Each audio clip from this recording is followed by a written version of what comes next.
Sekretaris Daerah, Sekda, Kota Padang, Andre Harmadi Algamar, mengungkapkan bahwa dugaan perselingkuhan yang melibatkan Camat Padang Selatan berinisial AMP dan stafnya yang juga seorang aparatur sipil negara, ASN, berinisial NG, berawal dari temuan istri AMP.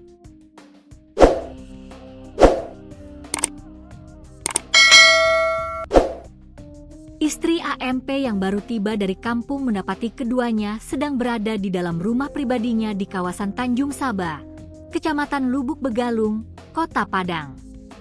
Atas temuan tersebut, AMP dan NG langsung dibawa ke markas Satpol PP Kota Padang yang terletak di Jalan Tan Malaka, Kelurahan Sawahan, Kecamatan Padang Timur, untuk pemeriksaan lebih lanjut.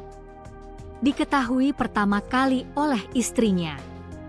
Setelah itu, keduanya langsung dibawa ke markas Satpol PP untuk pemeriksaan, kata Andre Harmadi Algamar, Minggu, 27 April 2025. Andre menambahkan, keduanya masih berstatus terperiksa setelah diperiksa oleh Satpol PP.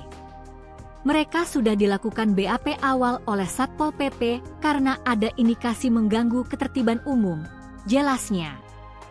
Lebih lanjut, Andre mengatakan bahwa AMP dan NG telah dinonaktifkan dari jabatannya.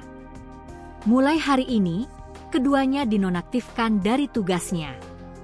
Camat Padang Selatan dan ASN tersebut akan menjalani pemeriksaan lebih lanjut oleh tim gabungan ad hoc yang terdiri dari BKPSDM dan Inspektorat, ujarnya. Pemko Padang menurutnya sangat menyesalkan peristiwa ini dan berkomitmen untuk terus menginformasikan perkembangan pemeriksaan yang sedang dilakukan.